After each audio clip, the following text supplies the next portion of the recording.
ನಮಸ್ತೆ ವೀಕ್ಷಕರೇ, ನಾನು ದಿಶಾ ಆಚಾರ್. ನೀವು ನೋಡ್ತಾ ಇದ್ದೀರಾ ಪ್ರಜಾ ಫ್ಲಾಶ್ 10. ಇದೀಗ ನೋಡೋಣ ಈವರೆಗಿನ ಹೈಲೈಟ್. ಭದ್ರಾ ಮೇಲ್ದಂಡೆ ಕಾಮಗಾರಿ ವೇಳೆ ರೈತರಿಗೆ ನೀಡಿರುವ ಭೂ ಸ್ವಾಧೀನ ಪರಿಹಾರ ತಾರತಮ್ಯವನ್ನ ಕಾನೂನು ಪ್ರಕಾರ ಸರಿಪಡಿಸಿ ಮುಂದಿನ 6 ತಿಂಗಳಿನಲ್ಲಿ ಕಾಮಗಾರಿ ಮುಗಿಸಿ ನೀರು ಕೊಡಬಹುದು ಎಂದು ಮುಖ್ಯಮಂತ್ರಿಗಳು, ಶಾಸಕರು ತಿಳಿಸಿದ್ದಾರೆ ಎಂದು ಡಿಸಿಎಂ ಡಿಕೆ ಶಿವಕುಮಾರ್ ಅವರು ಹೇಳಿದರು. ರಾಜ್ಯ ಸರ್ಕಾರ ಧರ್ಮದ ಆಧಾರದ ಮೇಲೆ ತೆರಿಗೆ ಸಂಗ್ರಹದ ವರದಿ ಸಿದ್ಧ ಮಾಡಬೇಕು ಎಂದು ಮಾಜಿ ಸಂಸದ ಪ್ರತಾಪ್ ಸಿಂಹ ಆಗ್ರಹಿಸಿದ್ದಾರೆ.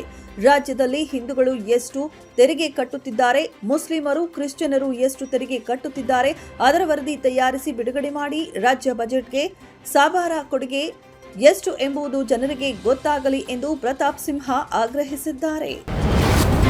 ಕಲಬುರಗಿ ಜಿಲ್ಲೆಯ ಗ್ರಾಮ ಪಂಚಾಯಿತಿಗಳು 2024 ಹಾಗೂ 25ನೇ ಸಾಲಿನಲ್ಲಿ ದಾಖಲೆಯ 23.06 ಕೋಟಿ ಆಸ್ತಿ ತೆರಿಗೆ ಸಂಗ್ರಹ ಮಾಡಿದ್ದು, ಕಲಬುರಗಿಯಲ್ಲಿ ಗ್ರಾಮೀಣಾಭಿವೃದ್ಧಿ ಮತ್ತು ಪಂಚಾಯತ್ ರಾಜ್ ಇಲಾಖೆ ವ್ಯಾಪ್ತಿಯಲ್ಲಿ ಇರುವ 261 ಗ್ರಾಮ ಪಂಚಾಯಿತಿಗಳಲ್ಲಿ ಈವರೆಗೂ ವಾರ್ಷಿಕ 10.11 ಕೋಟಿ ಮಾತ್ರ ತೆರಿಗೆ ಸಂಗ್ರಹವಾಗುತ್ತಿತ್ತು.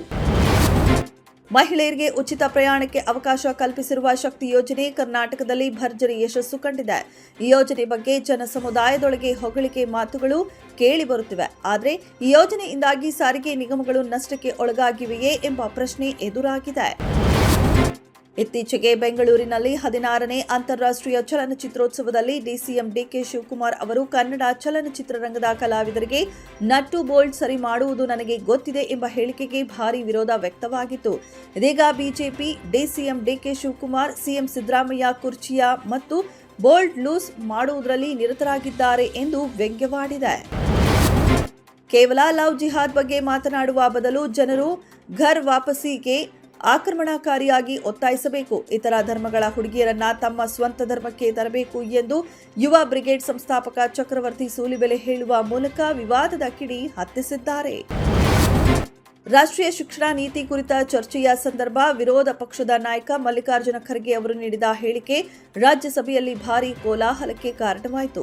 ಇದರ ಬೆನ್ನಲ್ಲೇ ಕ್ಷಮೆ ಯಾಚಿಸಿದ್ದಾರೆ.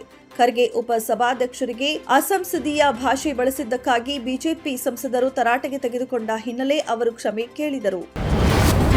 ಪಾಕಿಸ್ತಾನದ ಬಲೂಚಿಸ್ತಾನ ಪ್ರಾಂತ್ಯದಲ್ಲಿ ರೈಲಿನ ಮೇಲೆ ದಾಳಿ ನಡೆಸಿದ ಉಗ್ರರು 106 ಪ್ರಯಾಣಿಕರನ್ನ ಒತ್ತೆಯಾಳಾಗಿ ಇರಿಸಿದ್ದರು. ಈ ಪೈಕಿ ಕಾರ್ಯಾಚರಣೆ ನಡೆಸಿರುವ ಪಾಕಿಸ್ತಾನದ ಭದ್ರತಾ ಪಡೆ 104 ಪ್ರಯಾಣಿಕರನ್ನ ರಕ್ಷಿಸುವಲ್ಲಿ ಯಶಸ್ವಿಯಾಗಿದ್ದು 16 ಉಗ್ರರನ್ನ ಹತ್ಯೆ ಮಾಡಿದೆ ಎಂದು ವರದಿಯಾಗಿದೆ. ಚಾಂಪಿಯನ್ಸ್ ಟ್ರೋಫಿ ಮುಗಿದ ಬೆನ್ನಲ್ಲೇ ಇದೀಗ ಐಪಿಎಲ್ ಕಳೆಗಟ್ಟಿದೆ. ತಂಡಗಳು ಅಂತಿಮ ಹಂತದ ತಯಾರಿ ಮಾಡಿಕೊಳ್ಳುತ್ತಿದೆ. ಈ ಪೈಕಿ ಡೆಲ್ಲಿ ಕ್ಯಾಪಿಟಲ್ಸ್ ತಂಡಕ್ಕೆ ನಾಯಕತ್ವದ ಸಮಸ್ಯೆ ಎದುರಾಗಿದೆ. ರಿಷಬ್ ಪಂತ್ ನಿರ್ಗಮದ ಕಾರಣದಿಂದ ಡೆಲ್ಲಿ ಕ್ಯಾಪಿಟಲ್ಸ್ 14 ಕೋಟಿ ರೂಪಾಯಿ ನೀಡಿ ಕೆಎಲ್ ರಾಹುಲ್ನ ಖರೀದಿ ಮಾಡಿತ್ತು.